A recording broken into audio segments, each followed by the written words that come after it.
Hey everyone, it's Friday, September 18th, 2020. Welcome to episode 30 of the Ginger and the Beard podcast. I'm AJ, aka The Ginger. And I'm Reese, aka The Beard.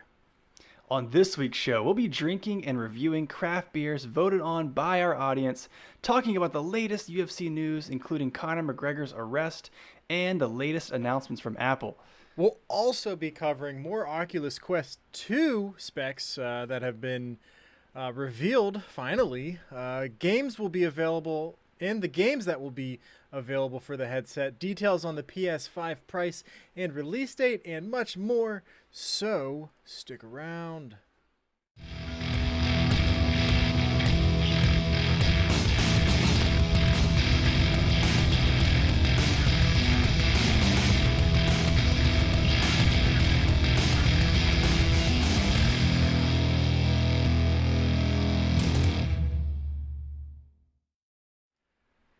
And we're back. Let's do this. Yes, let's do this indeed. How's your week been, man? Week's been good. Went by really fast. Had a lot of fun earlier this week, guys. If you haven't checked it out, make sure to check out episode 29. We'll be talking about that, I think, a little bit during our beer section. But check it out, guys. Earlier this week, we brewed some beer. It was a lot of fun. I'm looking at it every day. I went and looked at it earlier. Super excited about that. Besides that, celebrating my wife's birthday this weekend. And That's right. Yeah, yeah. Man, exciting stuff. Yeah. Not doing anything crazy, but it should be nice. It'll be great. Good time. Besides that, man, not a whole lot going on in this neck of the woods. How about you? It's been a good week. So I talked about it on Tuesday too, but I took Monday off. I took Monday off, had a great day. The wife and I went out and did some things by ourselves with no kids. That was great. And then today we also took a half day. So I only worked half a day today. So I had a fairly short week at work, but somehow it still felt long, but it was good. Nice and productive. But yeah, like you said, one of the biggest highlights of the week was brewing that beer on Monday, which we talked about on Tuesday's episode. And then pretty chill week overall. Nothing too crazy happened. I got some tech news coming up that we'll talk about soon, but really exciting stuff for today. But I'll save that for later. A lot of good stuff coming up this episode, guys. So stick around. I'm really excited. I know you are. But before we move on and talk about what we're drinking today, just want to quickly give everybody a reminder. Follow our show here on Twitch, like and subscribe on YouTube, subscribe on your favorite podcast player. And if you really want to help us grow, share this episode with a friend. As always, we appreciate your support and we are glad you are here. Yes, absolutely. Thank you guys so much. All right, man. I guess we're going to jump in. We got a lot of news, so we might as well get this going. Let's go. I know. We got to dive in. Let's do it. All right, guys. Beer back.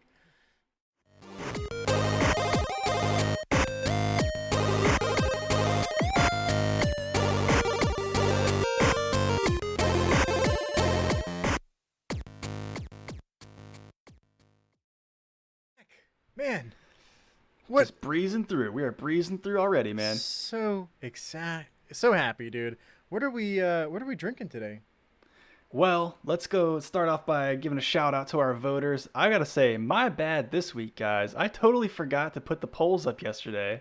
So the polls didn't go up until earlier today, but it was enough time for the people to vote and give us their opinions.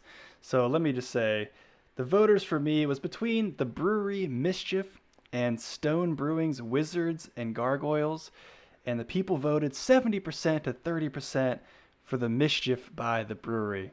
And just to give you guys some insight, literally I put the polls up and 5 minutes later the Beard texts me. He's like, dude, I hope the Mischief wins. Yeah. We're not biased here. No, not biased at all.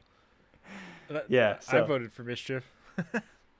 So we got here Mischief from the brewery. If you guys don't know about the brewery, they're located in California, but also another one in Washington, D.C., I believe. Very, very popular brewery. I think you've had a couple of their more like dessert style beers on the show before, if I remember correctly. Yeah, man. But this one here is a hoppy Belgian style golden strong ale. So right up my alley, nice and hoppy.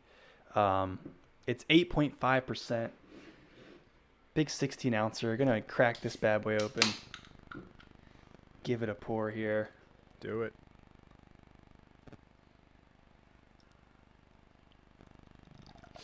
Nice and golden. Nice golden color. Not super hazy, but definitely a little haze there. A nice consistent head there in the top, as you can see, and the ginger and the beer, official beer glass. I like how how the head kind of, it almost looked like it was a nitro kind of, you know, how A little bit. it was hazy and then it got clear as it went on. Yeah, definitely. Could see that. So yeah, this is pretty typical for a Belgian style. They're typically pretty golden in color, which that's obviously called a golden strong ale, so no surprise there. But they describe it as being a dry hop. I'll go ahead and give you guys the description here that they put up. Mischief is a hoppy Belgian style golden strong ale. This wickedly good golden ale is fiendishly dry hopped with American hops to add a layer of complexity and mystery to its fruity, dry Belgian-style character. Citrus and resin diabolically combine with ripe melon, pear, and slight peppery spice in a precariously effervescent mixture. Man, whoever wrote this is like on another level. So all that said, yeah, it's dry hopped. So if you guys don't know, we've learned a little bit more about hops lately. Been talking a little bit more about what difference hops makes in the brewing process and when you add it, what difference it makes. But typically when you hear dry hop, that means the hops were added later in the brewing process, like during the ferment or at the very last couple minutes of the boil. So that's what I'm kind of assuming is happening here, which typically means a much stronger hop aroma. So, but honestly, not as strong, off of this one at least, not as strong as I would expect. But I did read up on the Belgian style ales, and they do typically lean more towards the maltier side. So I wonder if that's the case with this one. Gonna go ahead and give it a try. Yeah, probably. That makes sense.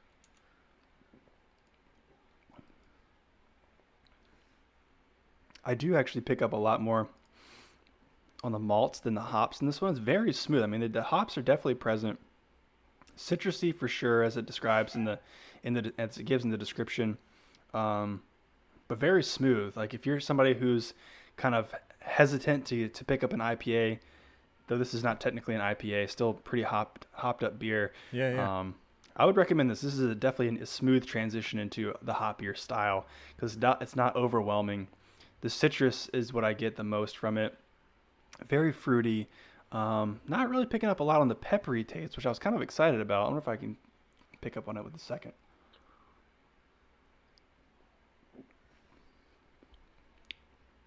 Okay. Yeah, I guess if I'm paying a lot more attention, sometimes I feel like you can trick your taste buds a little bit by like telling yourself you're tasting something. But I do kind of get a little bit of that peppery flavor on the finish, but it's very dry as it does mention. But I would definitely recommend this for somebody who's trying to ease your way into a hoppier beer. It's not overpowering, like I said. It's not going to turn you away from the hops. But yeah, overall, very smooth. Good mouthfeel, very full-bodied, very flavorful. Yeah, all around, I was expecting a stronger hop aroma, but yeah, overall, I definitely like this beer a lot. Good job, brewery. I like strong ales, man, and I always feel like the brewery is like underrated and not a whole lot of people know about them. A lot of their beer is pretty expensive though, because I think they put a lot of like time and effort into each one of their beers, and I think it pays off usually. So I'm happy you liked it, man. I thought it's really good. I picked this up from Total Wine. They do have a few options here. I mean, obviously it's a West Coast brewery, even though they do have a brewery in Washington, D.C. I guess they primarily maybe distribute from California, but there's a few options here locally with Total Wine. But I do want to try some more of their like dessert-focused, dessert-style beers to see what those are all about. But yeah, I mean, that one, I love the can art. I love the taste and all that stuff. And you're right, I was looking into their website earlier, and they talk about how they man, what's the word I was about to use? It was going to be such a good word. They prioritize flavor over style. So they're not so much focused on the traditional style of the beer as much as they are the flavor. And it said they draw a lot of inspiration from culinary, like the culinary world. And so I'm assuming, like you said, they put a little bit more time and effort into, each of their beers. So yeah. Very pleased with that one. Nice, dude. I'll be picking up more in the future. I think they have been releasing a lot out around here, but if you get a chance, I would definitely recommend trying one of their barrel-aged barley wines. If you're in Okay. for, sometimes they run around $40 for a 375 milliliter bottle, and it's a Ooh, bit pricey, man. But that's I tell steep. you what, it's a very good experience. Maybe save that one for New Year's or something, There you some go. special occasion. So yeah, Good tip. Good tip. yes sir. So moving on, let's look at what the voters gave you, the beard. So, but for you, I'll go ahead and kind of intro this for you. I got this since I got it right here in front of me. It was between the Virginia Beer Company Plot Twist and Anderson Valley Framboise Rose Goza. Yeah. So I did the Anderson Valley last week. I had an Anderson Valley, and so I figured I'd throw them up there again and see if they could pull two in a row. Could we get them on the show two in a row? Didn't Two work out. timer. Didn't work out. Instead, we got Virginia beer by a landslide. I mean, what a crazy landslide there. So we got the plot twist here, guys. Plot twist is they have a tagline: "If M. Night Shyamalan was a beer." Shyamalan. I think I'm saying that right. Shamalamana. So this is I have no idea. I don't either. So this is an imperial fruited sour brewed with blackberries and lemons. Mm, The can kind of makes you feel like it's got blackberries and lemons in it, doesn't there it? you go. Kind of You looks think like it. some clever designers. Yeah, these guys, they know what they're doing. Let's go ahead and pour this slowly, carefully Away from the keyboard. away from the keyboard in our good old ginger and the beard glass. Wow, look at this, man. Mm, This looks good. It's nice. It's slightly pink. It's opaque. Looks hazy, really hazy. Didn't get it all in there, but that's fine. It looks like bubble gum, man. Looks like bubble gum here. wow, that is a really nice color. Yeah, man. So really happy about this, guys. This is 8.8. I'm sorry. This is 8% ABV, which if you drink sours, I think most of the sours that I've had are usually around like 4 to 5% ABV. Rarely do you see an 8% alcohol. Yeah, By that's pretty heavy. volume, alcohol by volume beer. So let's go ahead and give it a sip.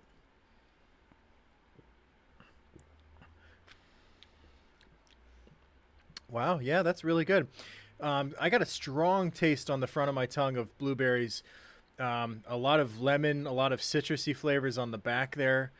The sour is profound, but not overwhelming. So I think this is like a well-rounded beer. First off, I really like the color of it. I like the body of it. It's like medium bodied, and it's very tasty. Tart, certainly tart, a little bit of sweetness, but I just like the fact that it says that it was brewed with blackberries and lemons, and literally the first thing I tasted was blackberries when this thing touched my tongue, and then the sourness hit me, and then I realized there was some lemon and citrusy, Citrusiness. citrusiness. I don't know how to say it on the back end, but clearly a very refreshing beer. I would say that this maybe is not a beginner's sour, because you still have to get past that sour taste, But once you have had a couple beginner level sours, this is your next step right here. If you want something delicious and flavorful, that looks cool in your hand, this is it. Overall, I'm really impressed with this. I don't think I've ever had a beer from the Virginia Beer Company. I think they're in Williamsburg, Virginia. I've never been down there, but I'm sorry, it's an imperial fruited sour ale. So I would expect a little bit more hops on this because being labeled as an imperial, but I'm not getting a lot of hops. So I think that means that they probably did a very good job at like hiding the bitterness of hops with more of a softer, lighter hops, more of like a fruity citrusy hops. Yeah. Being that it was brewed with blackberries and lemons. I'm sure they chose some yeast and some hops that complemented the blackberries and lemons well. So bravo, Virginia Beer Company, guys. Try the plot twist. It's good. Awesome. Yeah, I like this progression. The past few weeks you've had a few entry level sours, and now we're taking people up a notch, getting into Man. some real stuff, some Lock and hard load. stuff. Lock and load. Wait till we got coming up next. Yeah, man. I got to tell you about a goza that I had today, actually. Okay. Shayna and I actually ventured out to a new brewery here in Norfolk, Virginia called Benchtop Brewing. Shout out Benchtop Brewing if you're local to 757. Go check them out. Really cool spot. Really low key. Had a lot of fun just hanging out there for a little bit. Got a flight from Benchtop, and one of the options that I chose was a goza called Goza Mole. Ooh, So whoa. let's break that down a little bit. This goza was actually brewed with tortilla chips and guacamole. What? I don't know at what point they add this, if it's, in the fermentation period or what. But at some point they add tortilla chips and guacamole into it. And I'll tell you, you definitely, it registers. The guacamole, maybe not as much. Obviously, goes as already salty as it is. I don't know. It's kind of hard to pull guacamole flavor out of it, but for sure, I pulled tortilla chips out of it. You pulled. Did you eat them? Was there queso? No, not physical. Oh, okay, you're joking. I'm joking. I mean, when I ordered it, I actually legit asked the guy. I was like, so on, like, written up on the thing, it says with tortilla chips and guac. I'm like, so does this come with tortilla chips? And he's like, no. This is actually in the beer. And I'm like, okay, well, I have to try that. I mean, I can't be here and leave here and not try that. So Yeah. I did. And I didn't even finish it. I couldn't finish the sample size that they gave me for the flight. I couldn't do it. Whoa. Why? Yeah, it was too tortilla. Dude, I'm telling you, like, it's supposed to be salty, right? But the flavor of tortilla was very dominant in tortilla chip. Very That's dominant in this drink. crazy. It was too much for me, and I don't know if it's just because I'm not much of a. I mean, I've worked my way up the ladder in terms of gozas, just being acquainted with you. I've gotten a little bit more experienced in that realm, but that was too much for me. Maybe the next time you guys are in, maybe we'll head over to Benchtop. You can try it out and see what you think. Yeah, I mean, I'm always up for experiences, man. That sounds good Yeah. to me. Yeah, I mean, just to go ahead and give the redemption to Benchtop, though, every other beer that I had on the flight was delicious. They had something called the brunch, something brunch, but it was I think it was either a stout or a porter that was very like coffee infused, cocoa nibs, that kind of stuff, and it was caramel. It was delicious. So Wow. definitely worth checking Benchtop out. But tortilla and guacamole, goza mole, definitely not for me. Jeez. All right. Well, you caught my interest. I definitely want to learn more about that. I got a little bit of beer news. Yingling teams up with Chicago's Molson Coors to expand westward. So if you have ever really followed Yingling, have you ever been a Yingling drinker? I've had a few Yinglings in my day, but not many. So Yingling started out in Pennsylvania, just north of Philadelphia, and that's kind of where they hung out for a lot of times. And then they started expanding out. They went south. They were in Florida for a bit. They hit a couple other states. I know they hit Virginia. Then they went up north. They hit Ohio. But they kept it, basically just on the eastern side of the United States. But now that they're partnering up with Molson Coors, they're going to expand westward. This is crazy. So everybody out west probably doesn't even know what Yingling is. Maybe they do. Maybe they've had it once if they travel this way ever. But, there's high potential that a lot of people have never had Yingling out west. So this is going to be very interesting. Molson Coors has been kind of down in the ditch. They're 2% down in yearly sales year over year, which is pretty rough. So they're hoping that this partnership with Yingling is going to help them bring their sales back up. So kind of interesting, man. Good for you West Coasters out there. Yeah, I mean, I'd say if I'm ever like in a situation where there's no actual craft beer to be chosen from, like maybe at a wedding reception or something. Not that I've been to many wedding receptions. The last wedding reception I was ever at was actually your wedding reception, Hey. and you guys had excellent drink options. Oh, thank you. Thank you. But like some kind of situation like that, where maybe it's like a work function, all they've got is like, pretty standardized beers. Yingling is usually what I would go for, if Nice. not like just a Budweiser, just a good old Bud Heavy. Yeah, man. Um, Yeah. so They're yeah, full. that's They're that's full cool. of flavor. It's true. It's definitely true. Definitely a lot better than that dirty water called Bud Light or Natural Light Or Bush Light. Oh, blah, blah, or blah. Bush Light or Oh, Coors Light or oh anything gosh. light. Yeah, yeah, yeah, yeah. Hey, before we move on though, I just want to say, dude, did your beer just like the yeast have like an explosion? Like was it just an explosion of yeast and now it's like nothing? There's like nothing Yeah. going on now? Yeah, it's basically died down. I meant actually today to put my airlock on the fermenter, the carboy, but I forgot to do it. So it's still hanging out in that half full glass of water. But yeah, the fermentation has significantly slowed down, which it said it was going to happen. So I think we're on track. Nice. I went ahead and put the airlock on. But it's, nothing's happened since that. So it's just kind of Yeah, I guess now it's just sit back and just all the wait. all the fun is over. Now we got to well, not all the fun. We'll get to more fun later, but right now we're in Yeah. the waiting period. So, here we Yeah, go. well, actually, both of us on Monday should be adding something additional into our fermentation. Oh, you're right. You're Yeah, right. you got to Yeah. add your cocoa nibs. I got to add my oak chips, so that's cool. Good thing we But have calendars cuz I had to I set an alarm. yeah, I put all that in my phone calendar so I wouldn't forget. Right. Did you sanitize your airlock before you stuck it in? I didn't sanitize the airlock. I Because sanitized it prior to, oh, you did. You but did. then I Okay, just put it like back in the bag and gotcha. yeah. I haven't sanitized mine. I think I will have to use a little bit of the sanitization solution before I Yeah. stick it in there. I So don't know. I'm not too worried about it cuz it's just going right in the top part, but yeah, I don't know. I Hopefully I just like didn't picture mess these up. little tiny bacteria just like crawling down into the carboy and infesting my beer and like ruining my work Going to eat all of your sugar. and poop out more alcohol. Bad, Uh, bad flavored things. Ugh. yeah, yeah. So Yeah. guys, before we transition into our next segment, that's actually a good topic that we're talking about. Make sure you go check out episode 29, our last episode. It's titled Craft a Brew Beer Kit Review. It's on Spotify, it's on Apple Podcasts, it's on Google Podcasts, now actually officially on Amazon Podcasts. So it's in all the places. But we essentially give a review for craft brews, beer kits. We talk about our experiences, show lots of pictures of the process of making those, and basically step by step how you have to do it. Lots of good information there. If you've ever thought about brewing your own beer, I'd highly recommend you check that episode out. Heck yeah, guys. Check it out.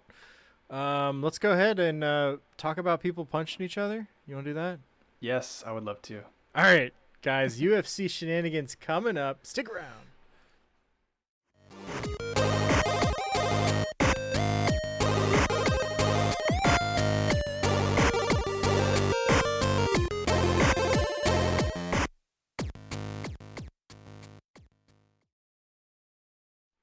And we're back. Let's talk about some UFC shenanigans, man. And there's been Yes. some UFC shenanigans this week. Go Oh ahead. boy, our Hit- the star child Conor McGregor finds himself in the headlines constantly. Constant Connor. Oh my gosh. Good nickname. Always Anyway, something. so I think it was like Monday or Tuesday this news came out. So we're not the first to break the news, obviously, but we probably won't be the last. Conor McGregor had another incident. He landed himself in the what do you call it? In the clank, whatever they call it. Yeah, we'll call it the clank. That sounds The good. clank. This time for what was reported to be a sexual assault. Then, of course, the media gets a hold of things. They call it what they want to call it. Turns out it was an indecent exposure.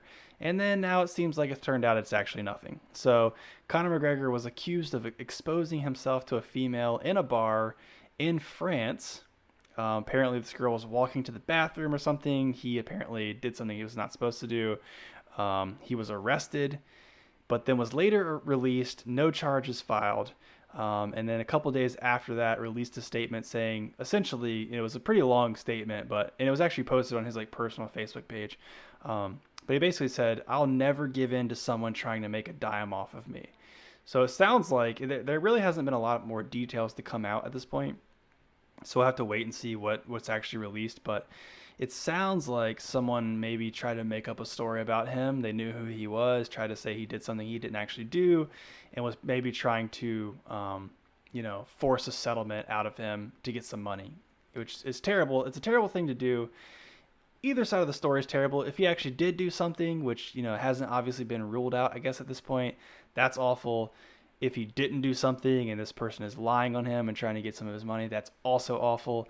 But our man just cannot stay out of the headlines, regardless. Dude, yeah. Well, I think he's like a target now for shady people to, try and I don't know what's the word I'm looking for. Not abuse, but kind of just Take advantage of him. Yeah, take advantage of him, right? So I agree with you, man. The media gets a hold of it. Oh, Conor McGregor. Oh yeah, let's blow this thing up. Oh yeah. And then it turns into something crazy. And then I read like that day, I was like, oh, so indecent exposure, but he was in the bathroom. I don't understand. She was walking past him in the bathroom. Like, well, what I read was that she was walking to the bathroom and he then exposed himself. So I don't know. I mean, who knows, dude? The stories are flipped every time they're written. So, dude, I don't get it. I mean, was he walking out of the bathroom and like zipping his pants up? Like, is that what it was? Like, could have been completely nothing. Could have been completely made up. I feel like it was completely made up because there's nothing in my mind that can get me to understand why, I don't know. Maybe he was like super drunk. I could understand maybe he was super drunk and like he was walking out of the bathroom zipping his pants up. But that's the only thing I could think of. Right, exactly. Who cares? He might have had a little too much proper 12 in his system. But a little too much.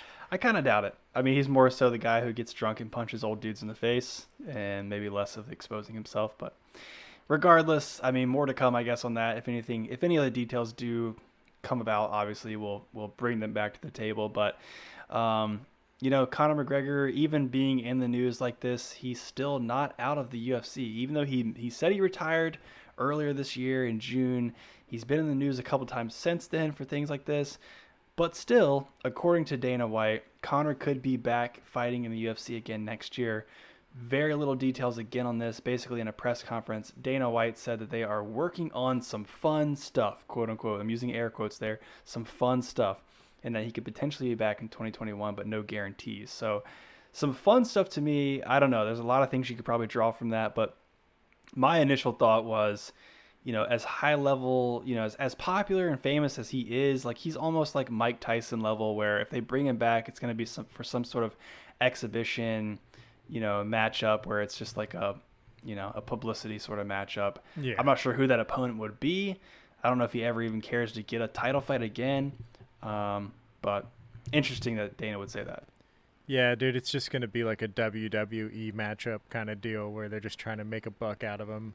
Yeah. I mean, how old is he? I don't even know anymore. I think he's 32 or something. He's pretty young. He's 32, so he's still pretty young. I mean, he's still got a lot of fight left in him. I just feel like, why would somebody that rich why would you want to get punched in the face at that point? I mean, dude, take the money, never get punched in the face again, and live a long, happy, rich life.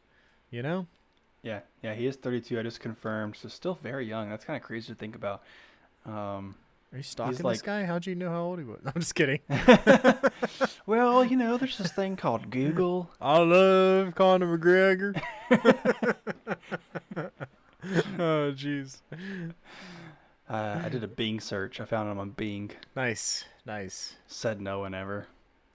Yeah. Did you actually use Bing though? No. Of course I didn't use Bing. I was like, wait, what? Yeah, I used Bing on my Microsoft Edge browser. I was like, okay, yeah, man, whatever, dude. Whatever floats your boat. Use Bing. I used Ask Jeeves. Get out of here. You're on AOL.com right now. Yeah. Don't lie. Good times. Good old internet. Good old internet humor. Yeah. Kids these days will never know. No, they won't. They won't hear those dial-up tones that we used to endure. Did you say AOL? Did you mean LOL? Oh man. I am now. Oh gosh. It gets worse the further we go. It gets worse. No. Turn around. Turn this bus around right now. Oh man. Too funny. All right, so next up on the docket, I don't really have a good way to transition into this one, just being transparent with you guys. We've got a new fighter signed to the UFC, pretty high profile, Michael Chandler. I'm going to go ahead and put this out there. I don't really follow Bellator very much, but Michael Chandler is a 3-time lightweight Bellator champion. He's moving to the UFC. They signed him officially to the lightweight division of the UFC, and he was offered first a fight with Dustin Poirier. So on I think 254, the card with Adesanya and Paulo Costo, but Dustin Poirier turned it down because I guess fighter pay issues, and also I found this was interesting. He quoted, cited saying that he was, there was some loyalty there to Tony Ferguson. So I guess he and Tony must have respect for each other. They want to make that fight between them happen, so they're not gonna, take other fights. And essentially, it sounds like kind of standing their ground until the UFC is willing to pay for that sort of a super fight. Yeah. Which I think is respectable for sure. So, anyways, this Michael Chandler fella, he's got wins over Eddie Alvarez and Benson Henderson, obviously both big UFC fighters. Other than that, I really don't know much about him, but it sounds like he's a pretty interesting prospect. And, they're already trying to get him matched up with Dustin Poirier. They're obviously not making him work his way up through the lightweight division. And right now it stands that he is actually the backup for Justin Gaethje or Khabib, given one of them drops out of whatever card that is. That's insane, dude. That's insane. Yeah. I heard Dana say that too. That's so crazy. Really insane. So you're basically making him a backup title contender. This first fight in the UFC. I never heard of him, because I don't really follow Bellator, so I'm right there with you, man. Yeah. It's actually led me down a path of like Googling what fighters came from Bellator. There were definitely some recognizable names. Eddie Alvarez actually came from Bellator to UFC. Alexander Volkov. And then there was a group of guys I had never really, known much about. So definitely some high-level fighters have come from Bellator to UFC. Whereas more recently, we've been seeing a lot more fighters go from UFC to Bellator. So yeah, interesting as back and forth. It almost makes me wonder, are we getting close to a point where like there's almost some competition? If people are bouncing from UFC to Bellator and from Bellator to UFC, like the fighter pay must be pretty close. Otherwise, we'd be more lopsided. Well, I think you hit the nail on the head there. I think Bellator is paying some of the fighters more than the UFC will, and so that's what it is. It's a contract game. I mean, think about like the NFL, right? How they have like free agents, and then they'll get picked up by a certain team that's going to pay them a certain amount, and they'll go with that team. And I think we're kind of like in that space with with MMA right now, where you have free agents that can just, they're literally free agents. They're on open contracts. After the contracts end, they're free to go wherever they want. I think it's pretty awesome. Yeah, it does create competition. There needs to be a little bit more competition, and hopefully we'll see some better, more competitive fighter pay. Exactly the case here with Dustin Poirier. Good job, Dustin. Stand your ground, dude. Get paid what you think you deserve. You're a diamond in the rough, Dustin. Because Dana's just going to sit back and say, "Oh, I'm not going to pay you $2,000. No, I'm not going to pay you any money. Don't you want to fight? Don't you want to get punched in the face? Thought you wanted to do this for free." Yeah. So dumb. Dana White's press conferences always go the exact same. Listen, guys, I like the guy. I like Dustin. He's a great fighter. He's got a lot of potential, and he's very exciting to watch. But listen, guys, this is a business, guys. Okay. Yeah. Drop some F-bombs in there. So, yeah. Right. Yeah, dude. Anyways. All right, man. I can't wait to watch that again. I shouldn't make fun of people. That was lovely. Anyway, he literally answers every question with like, I mean, listen, guys, listen. He does. Funny. He does. It's yeah, you're right. He's got it down to a science. He can answer any question like that. Everybody's like, oh, okay, yeah, Dana said it, fine. Sure. All right, something a little bit more controversial. Daniel Cormier reveals that he had COVID-19 during training camp for Stipe. Did you see this?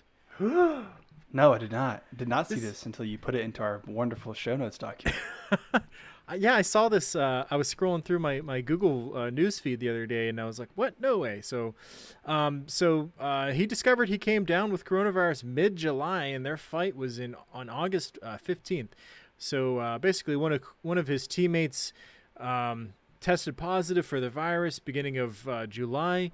So DC and others started taking tests, make sure that they weren't infected. They all came back as negative, but then on July 8th.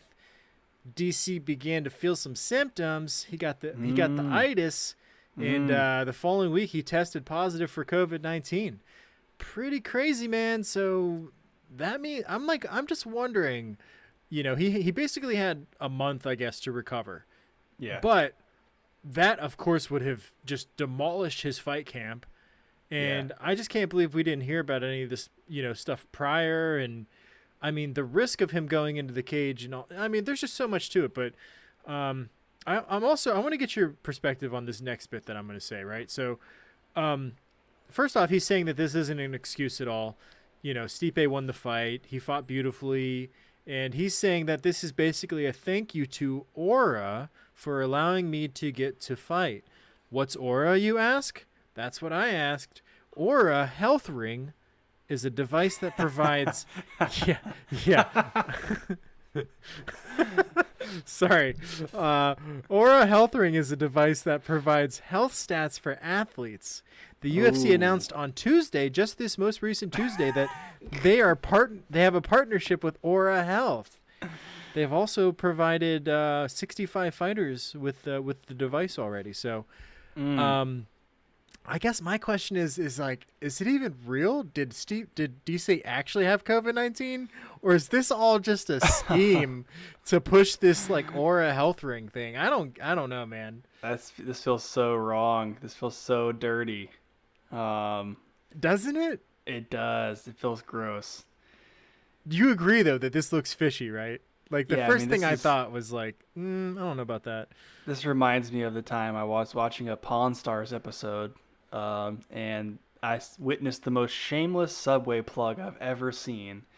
When I don't know if you've ever watched that show, but it's a pawn shop. In case you guys haven't seen it, it's a pawn shop run by a family, three generations of guys who run this shop. And there's the old man, and then there's his son, which is the dad of the younger son. And they're both pretty heavy guys, or all of them are pretty heavy guys, big guys. And so he comes in with Subway one morning. Like they tell the old man's like, go out and get me some Subway. Here's a $5, or go out and get me some breakfast. Here's a $5 bill. And so the guy's like, what could I possibly get for you that's only $5?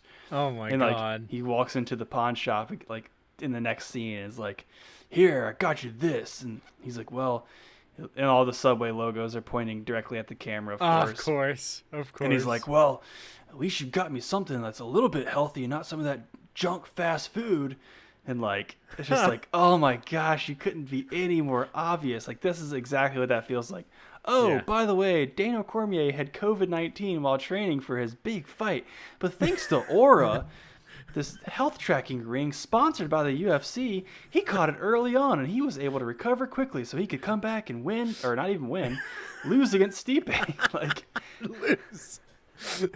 Dude, exactly. Because like at the end of like the thing that I was reading, there was a quote where it was like Daniel Cormier says that he's so thankful that he had Aura Ring to identify early onset symptoms of COVID-19. I was like, no, cringe. Oh, so cringeworthy. Yeah, dude. I don't know That's terrible. So I'm gonna just go ahead and say I don't think it's real, but whatever. Yeah, I hope it's like at least halfway real, just to like maintain some credibility for DC.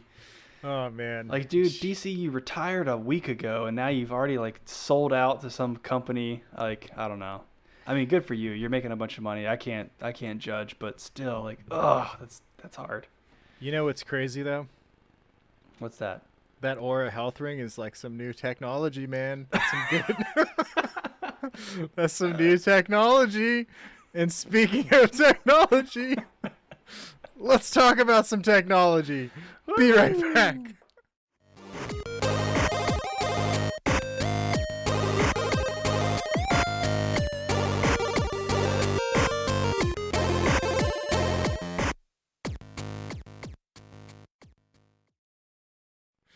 All right, guys, we're back. Welcome back. Hopefully you let's- guys didn't gag while we were gone. Just kidding. Jeez. This is the best long running joke I've ever had that it's ever Yeah. existed. These are great. So great. All right, Ah. so okay. All right, so Aura is a ring you wear on your finger apparently that detects coronavirus in MMA athletes. But Is that something literally you wear, all it does? I don't know. Never heard about it, but I guess now we have to look into it. Okay. Thanks to DC and his fake COVID. Yeah. So something that you wear around your wrist. Apple announced this week their new Apple Watch Series 6, Apple Watch SE, and a new iPad Air. They had a big event on Monday, 1 p.m. Eastern Time. I missed it. I never miss an Apple event, and somehow Whoa. I completely spaced and I missed it. Regardless, though, let's get into some of these details, guys. So the Apple Watch Series 6 starts at $399. What was the existing cost of the Apple Watch Series 5? So literally lateral replacement here. No jump in cost, just new hardware. Same design that was introduced with the Series 4, so still the square design. People keep waiting and keep teasing and keep, leading on that there's going to be a round Apple Watch design somewhere in the future. I don't really see it happening, but maybe I'll be wrong. Everything else they have is square. Why would they do round on one thing? Yeah, exactly. I don't think they're gonna forfeit. It's a differentiator for them, and people can tell you're wearing an Apple Watch from a distance, and that's what they want. The main difference really with this generation though is the ability to read blood oxygen levels, which is pretty cool. So I really considered getting this device specifically for that feature because I suspect that I might have sleep apnea. And one of the things that's advertised to do is while you're sleeping, it will continuously monitor your blood oxygen level and can alert you to any irregularities. While you're sleeping, if you do have sleep apnea, you get less oxygen in your blood, less oxygen in your brain, and you can actually kind of not diagnose, but you can, figure out maybe something might be weird. You should get checked out. So what's cool about this is how they're actually doing it. So essentially, the Apple Watch Series 6 comes with an array of LED lights on the bottom of the device that touches your skin. And those LED lights shine a red light into your arm, into your blood vessels, and then there's some I think they're called photodiodes also on the bottom of the watch, which absorbs the light that reflects back after it's shined into your arm. And some calculations happen at that point, and they can give you a reading of your oxygen level in your blood. So some really cool technology inside of that, which is pretty interesting given that they didn't increase the price at all from what the Series 5 was sitting at. In addition to that, it can take an ECG reading now, instead of just a regular cardiovascular, sort of reading for your heart rate. And it can also detect irregular heart rhythms. So I'm not a doctor. I'm not going to pretend to be. So I don't really know what those irregular heart rhythms are. But if you've got something funky going on in there, it can alert you to that. And it was interesting when I watched back the announcement keynote. They actually not brought on people on stage because it was a virtual event, but they interviewed people who had actually had their lives saved by their Apple Watch. So a guy was like 26. He said he was sitting at home and his Apple Watch just started like dinging and saying, "Hey, we detect some irregular heart activity." So he goes to the hospital and they're like, "Yeah, man, you're going into cardiac arrest. Like if you wouldn't have gotten here if you would have gotten here any later, we might not have been able to intervene." So pretty cool stuff, pretty compelling. Beyond that, it's got a new S6 chips, 20% faster than the Series 5 chips, 2.5 times brighter with the always-on display, and it's got a new 64-bit dual-core processor. So a lot of interesting stuff there. Wow, that's crazy. Hey, real quick, I've never had an Apple Watch. Do you have to have an Apple phone for this thing to work? I don't want to tell you the wrong answer here. I think that you can have a non-Apple device and use your Apple Watch, but you won't be able to get some notifications like messages, calls, things like that. But I believe you can now. I think this is actually a relatively new feature. You can actually use it with a non-Apple phone. Interesting. I want to look more into this ECG thing, and I want to see if there's any competitors out there because That really caught my interest, man. That's really cool, man. I'm happy you said that. Yeah, it is really cool. I actually never had owned an Apple Watch either until today. I bought an Apple Watch. What? Are you serious?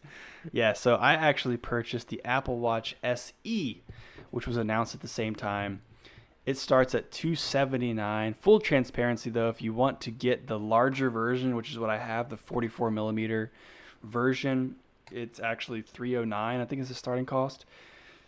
But yeah, it's the exact same. I'm probably gonna do like a write up on our blog about this watch, maybe even like a little video or something just to go more in depth in it. But we've got to kind of keep it moving here. But Yeah. it starts at $279. It has the exact same design as the Series 6, Series 5, Series 4. It has the same internals as the Series 5. So the SE line, if you guys aren't familiar with iPhones, is their like budget-friendly sort of line, but still, supported with software for a long time, still performs well. It borrows a lot of the internals from the Series 5, but also has the same 64-bit dual-core processor from the Series 6, gets the same battery life improvements, and it comes preloaded with the latest Watch OS software. The biggest difference here is that it does not do the blood oxygen reading, and it does not do the ECG reading. So that's what you're paying for when you go with the Series 6. You get some of those additional health options. I don't think that I have like heart issues, minus the fact that I might have sleep apnea. So I wasn't too concerned with that. But this is a good entry point for Apple Watch if you don't have one already. So again, more to come on the Apple Watch SE. I might do a little written review on our blog, or maybe even a little short video. So the last thing I want to talk about, they did announce their new iPad Air. I'm not going to spend too much time on this, but worth looking into. I think it starts around $599. The iPad Air now, essentially all the iPads offered by Apple at this point, all mimic the design of the iPad Pro. They have the squared off edges, I think all aluminum casing, no home button, smaller bezels. This one, interesting now, has the Touch ID sensor, which is the thumbprint reader on older iPhones or on iPads, is now integrated into the power button, which is on the top of the device. It's a very small little power button. You could put your finger on top of it, still get your fingerprint reading happening there. It's got a new A14 processor, which is 40% faster and for performance and 30% faster with graphics. They actually tout the ability to edit 4K video on this iPad, which is pretty unbelievable. In addition to that, it supports the Apple Pencil and the new Magic Keyboard, and they've got a lot of new color options. So definitely worth looking into if you're trying to get into the iPad space and you want to have access to those other tools. Full transparency, I think it's an extra $100 for the Apple Pencil and like $300 for that Magic Keyboard. So you're all in. You're looking pretty close to $1,000 to get the iPad Air and all those accessories. So something to keep in mind. I'm skeptical when they say that it touts the ability to edit 4K video, because maybe you can edit it, but when you go to export that thing, your freaking computer's probably going to blow up, and it's probably going to take you like 72 hours to export. I forgot to mention they sell a Apple branded oven mitt, so that when your iPad Air is rendering the 4K video and it becomes white hot to the touch, you can use the Apple silicone oven mitt. And if all else fails, they also announced a new Apple tin bat, just in case all else fails and the oven mitt doesn't work either. You can just line that sucker up and just knock it out of the park. Smash it out the window. Just smash it out the window, man. But as long as you've got Apple Care for an additional $8,000, exactly, we can offer you a free replacement. There, boom, done. And also, the bat has a built-in ECG reading into the handle, ready for you to tell you how angry you are and when you hit that special limit where it's time to calm down. And it syncs up with your phone, so you can look back on it later to see. Oh, man, that's great. Man. If you ever lose your bat, you can use your phone You can use your phone to send a signal to your bat so that it vibrates. It vibrates, and you can find it where you threw it out the window. That's Oh too funny. man, that's Okay. great, dude. That's crazy that you bought it today. You went out and bought it. That's Yeah, crazy. so I ordered it a couple of days ago, expecting that it would ship, but it was not supposed to ship until next week. The release date was today. Today was the official release date of these two new watches. Nice. Um, I'm a very impatient person when it comes to new technology. After I pay for it, I just want it instantly. So I've been exploring a lot of other retailers who offer it, and happened to be at a mall today with Shayna, and I was like, hey, I'm just gonna walk over to the Apple Store, see if they're actually open. I thought they were closed, and they weren't. So long story short, I was able to cancel my order that I had already placed because it was still like stuck in the processing phase. It hadn't shipped yet, like nothing was happening. So I was able to cancel that and then just purchase it for pickup at a different Apple Store, so I could get it today. And I'm very happy. So far, Nice. I haven't really played around with it too much, but it's pretty awesome. I like it so far. That's awesome. All right, dude. Well, that's very cool. Very, very cool. Um, I got a little bit of news. A lot of virtual reality news this week, man. Really exciting stuff. I'm gonna start us off. Ease our way into this Project Aria by Facebook. It's Facebook's prototype AR glasses, which are going to start their real world testing this month.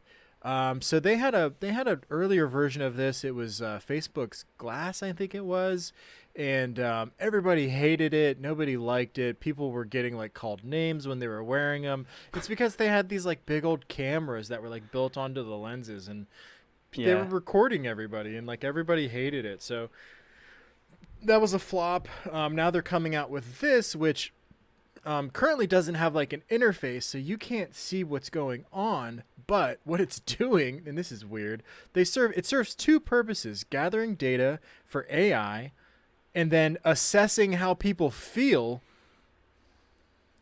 actually how they perceive it, and then their concerns about the technology. Hmm. Um, okay, Interesting. so I just one second. Sorry. So it's basically a pair of sensor-rich glasses that are designed to soak up everything that it can see and hear. So I mean, Eesh. like, this isn't better than Google No. Glass, This sounds guys. like super This is privacy concerned. more. This is more. This means you're going to be just like anybody that's out wearing these is just going to be recording. Not only are they going to be recording, they're going to be listening to everything, Yeah. and they're not even going to know what they recorded or what they listened. You know what, man? This kind of stuff is really weird for me.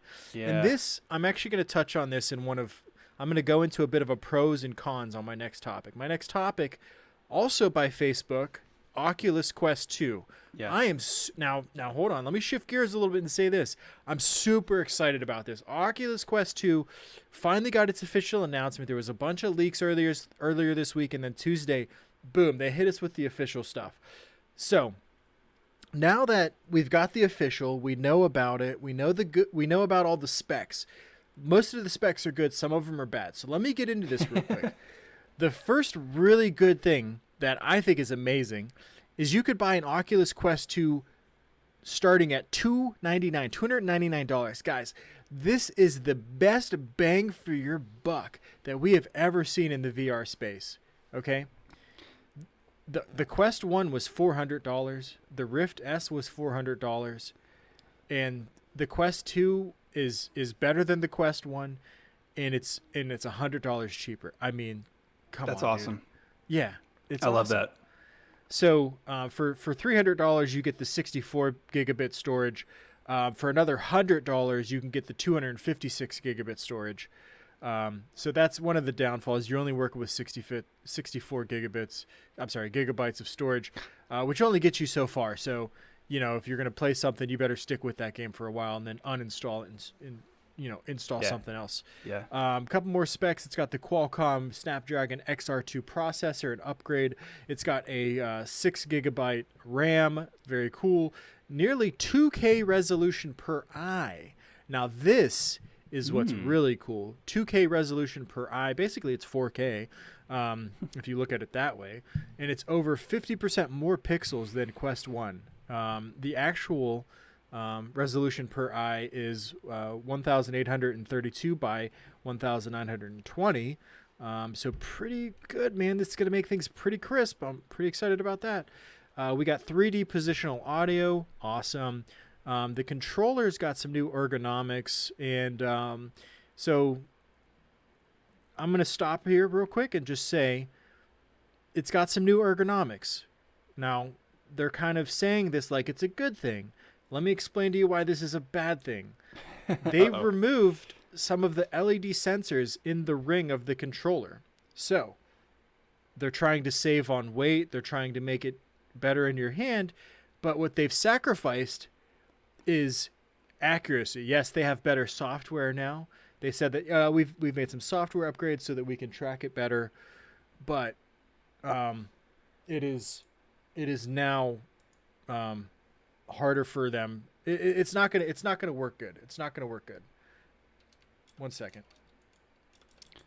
Yeah, that's interesting, man. I like the resolution. I like the resolution bump a lot. That's awesome. And this is what we were expecting to happen, right? Like this price decrease with a newer generation. This is exactly what we've been talking about. The more use cases we find for VR, the more demand there will be for the devices, and the barrier to entry in terms of price will be lowered because the hardware will be more affordable. Like the chipsets will be more, you're ordering stuff in bulk, the price goes down. So, more demand equals lower cost. So I'm excited about that. I'm super excited about it too. And, it's got fast switch LCDs, really great stuff there. Right now it's got 72 hertz refresh rate, but it's going to be coming out with 90 hertz with support for that coming out later. So that's kind of like a negative note. But it's going to be here soon, and we'll have the 90 hertz, and that's going to be great. Now, coming back to one of the negative things, and this is the same for the Quest 1, it only has a 2 to 3 hour battery life. And, I think that's pretty short because it takes 2.5 hours to charge. So if you're going to go play for 2 hours, you can play for 2 hours, and then you got to put that sucker down, and then you got to charge it for 2.5 hours. If you want to get in a good, 8-hour long gaming session, which I'm sure not a lot of people do, you're limited there. So yeah, some good and bad here.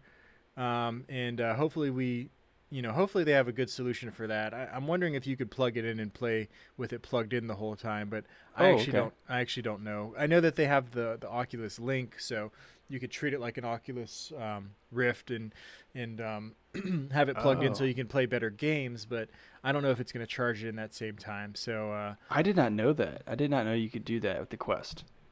Yeah, it actually I think midway through this past year, actually no, the end of last year, they released this technology, and it was like right after I bought my Rift S, and I was like, really? I just bought the Rift S, and now you're telling me I didn't have to be corded? Anyway, so Oculus Quest, a couple other things that a little bit separate from the actual release of it. The Oculus Quest is going to be able to cast to PC. The app is getting a spectator mode, which is cool. It's already available to cast to your phone or your TV, but it's going to be optimized. And so if you want to check it out, go to oculus.com/casting using Edge or Chrome. That'll take you there. I don't think the website's built out just yet, but bookmark it. Go check it out in a couple months.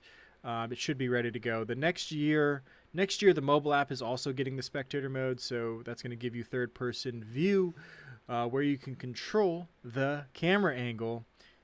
All right, guys. Interesting. Here it comes. That'd be cool. Yeah, man. And and if you're thinking about getting an Oculus Quest 2, then you're probably wondering what video games you're going to play. And if you're wondering what video games you're going to play, then I got the right section for you. Sit back, relax. We'll be right back with our video games. Be right back.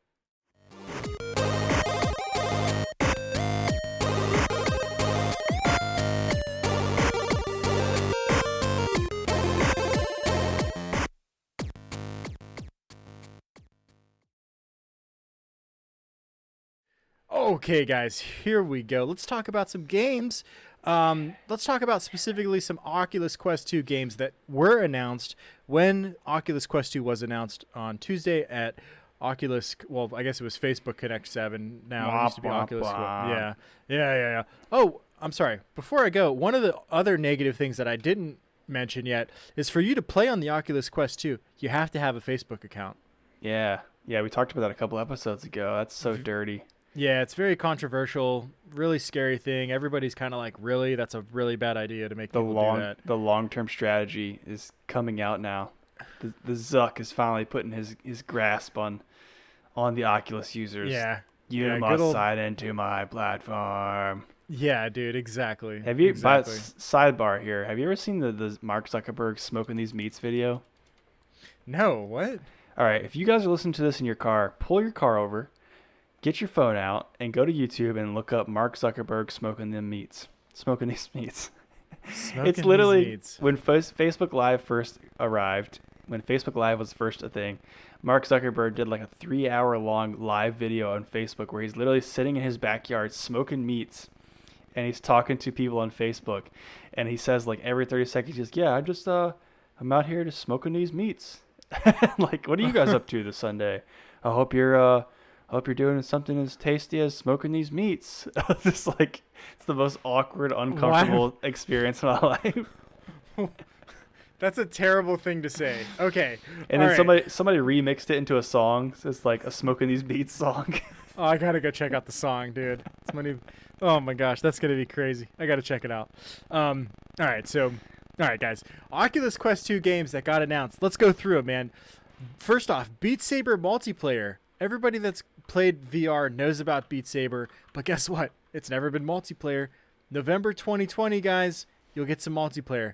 Really cool. Warhammer 40K, Battle Sister. I'm pretty sure everybody knows what Warhammer is. I don't think we've seen it for Oculus yet.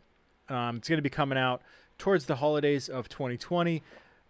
Here's a really cool game, Population 1, again, during the holidays of 2020.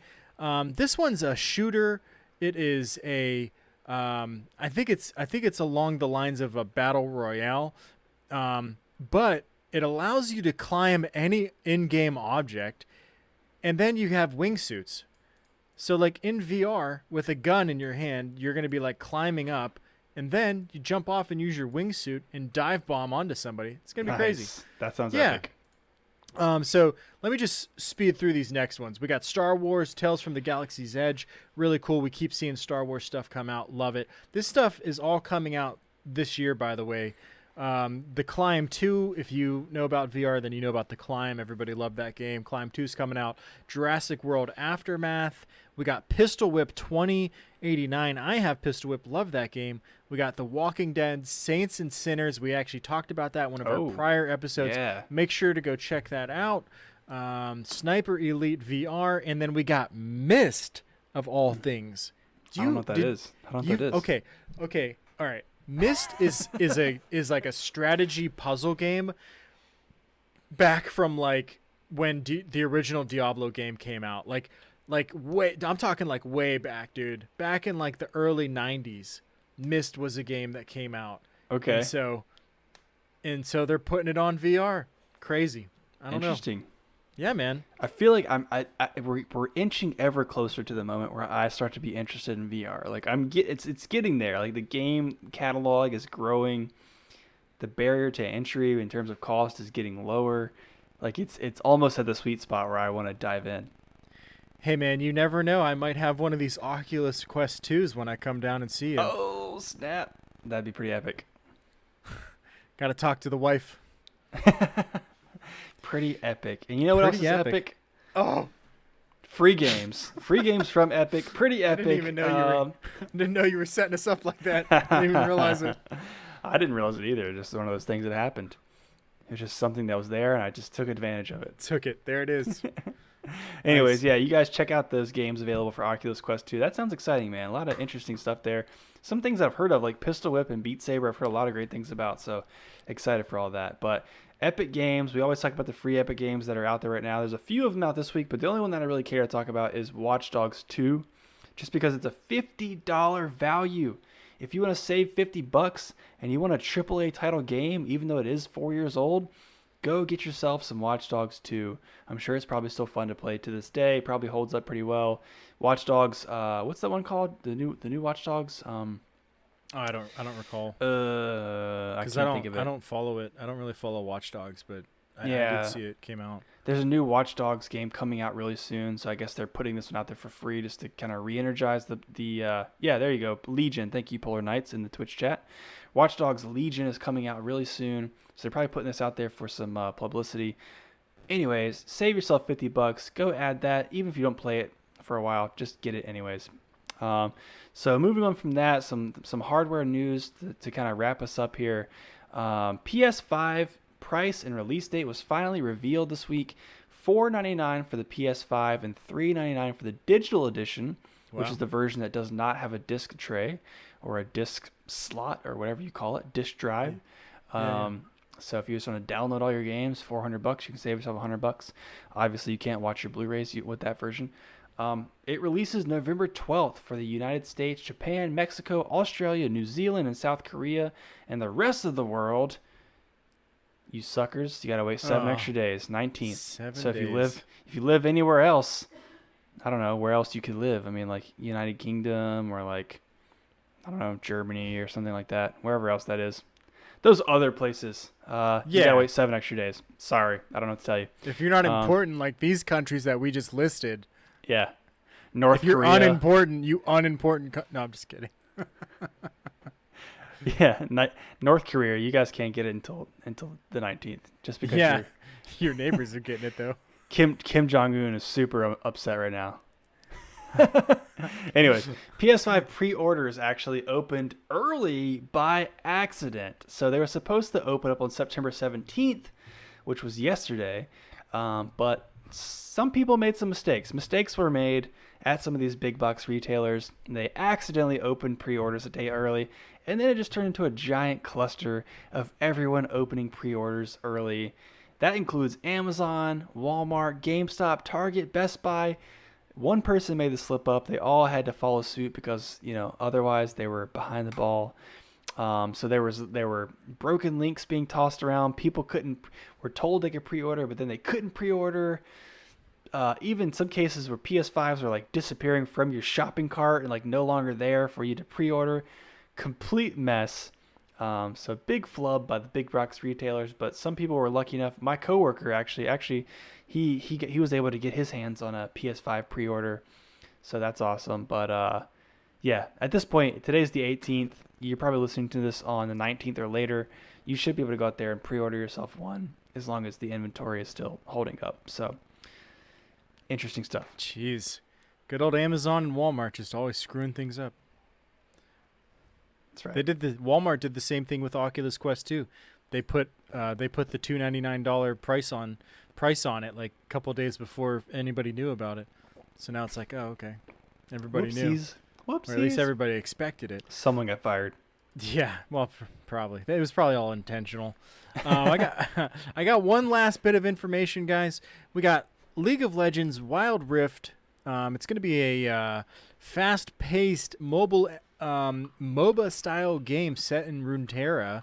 I'm really excited about this. I spent a lot of time playing League of Legends, and I think it's pretty cool that they're going to put something like this on your phone. You can go check it out. Go check out League of Legends Wild Rift and check it out online. You'll be able to see a little bit of the demo of what's going on there. It looks really exciting, really fun. Looks like a really fun game for your phone. And it's going into regional closed beta. What's that mean? Well, that means that you can sign up for it, but you're not going to get access to it yet. It's only available in the Philippines, Indonesia, Singapore, Malaysia, and Thailand. It is not available in the United States or Europe.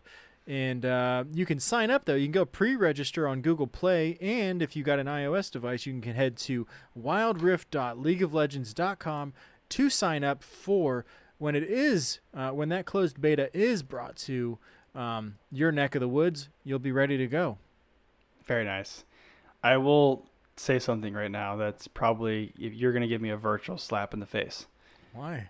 When I was reading through our show notes document and you wrote LOL, I thought you were literally talking about laughing out loud. and I didn't understand the League of Legends. So Oh man. No, that's funny. That's actually funny. Yeah. yeah, Because it makes sense that it's like, why would you think it meant League of Legends? It's I don't like know. I'm such a everybody. noob.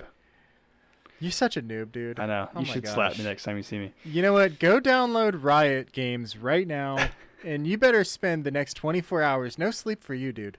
No sleep for you. No League sleep? of Legends. League of Legends the whole time. Cancel all your plans. Oh man. Yeah. Oh, Awesome. jeez. All What right, a guys. Good times, dude. Good times. Yeah, that was a packed episode. I hope you guys enjoyed that. That's probably the fastest talking we've done since starting this podcast. So I hope you guys were able to keep up with us. There was a lot of information we talked about. So let us know, what of this episode are you most excited about? If you're listening to this point, number one, bless you for being a fan of ours. Thank you guys so much for sticking around and listening to this. We are glad you are here. Thank you for checking us out live on Twitch or on YouTube. Please do leave us a comment, but most importantly, just follow along with us on social media, Instagram, Twitter. Subscribe to us on YouTube, Apple Podcasts, Spotify. We are now, like I mentioned earlier, on Amazon Podcasts /Audible. I believe also on Audible. So really, anywhere you listen to podcasts, you should be able to find us. If not, send us a message because we should be there. So let us know. Yep. If we're not somewhere that you want to listen to us, you let us know. And we'll Yeah. make sure that we end up there somehow or another. Yep. But most importantly, just reach out to us, engage with us. We want to get to know you guys and grow a little bit of an audience here and share with a friend. If there's somebody out there that's interested in craft beer, UFC, technology, video games, or really just wants to have a good time on a Friday night, make sure you share our show with them. We would greatly appreciate it. Yes, sir. We definitely would. Check us out on Spotify. I think you said that already, but definitely reach out to us, guys. We want to have a dialogue.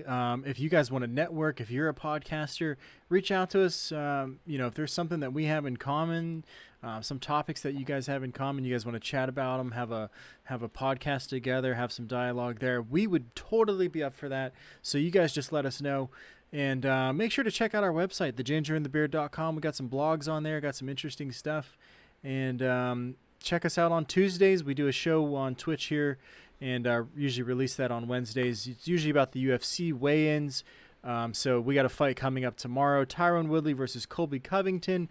We'll be talking about that, about the outcome of that fight card on Tuesday. So I can't wait, and can't wait to see you guys there. Absolutely. All right. Well, until then, guys, we will see you in the next one. Have a great weekend or week or whenever you're listening to this, and we'll catch you guys in the next episode. All right, guys. Take care. We'll see you then. See ya.